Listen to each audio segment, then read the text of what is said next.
special lady jẹ́ tàbí ọba ọmọ. Táyé olóko aládé ẹrẹ́kẹ́. Ọmọ kan ìdẹ́gbẹ́gbọ́ ọjọ́ bí lady jẹ́ ọba ọmọ.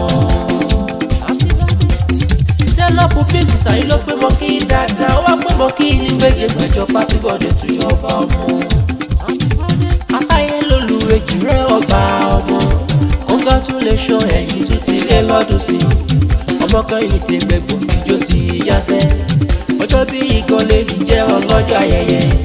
Ẹdún jọ bí mo bá ròde èjì rẹ̀ ni mo bá ròde. Òyìnlá kì í ọba ọmọ èjì rẹ̀ ni mo bá ròde. Arẹ́sùnkùn àrọ́ ọmọ èjì rẹ̀ ni mo bá ròde. Wíníwíní lójoro èjì rẹ̀ ni mo bá ròde. Èjì wọ̀rọ̀ lójú yàrá ẹ̀ èjì rẹ̀ ni mo bá ròde. Olùkùnrin kì í bá ọ̀ délé èjì rẹ̀ ni mo bá ròde. Kìíní kì í padà lẹ́yìn rẹ̀ èjì rẹ̀ ni mo bá ròde. Èjì rẹ̀ wọlé aláàkísà èjì rẹ̀ ni mo bá ròde. Ọmọ sálákísà tó nígbà èjì rẹ̀ ni mo bá ròde. Àtètè jó nílẹ̀ gbalẹ̀ o èjì rẹ̀ ni mo bá ròde. Ẹ̀dá gbárí kiri tìrì èjì rẹ̀ ni mo bá ròde. Èjì rẹ̀ ni mo bá ròde. Èjì rẹ̀ ni mo bá ròde.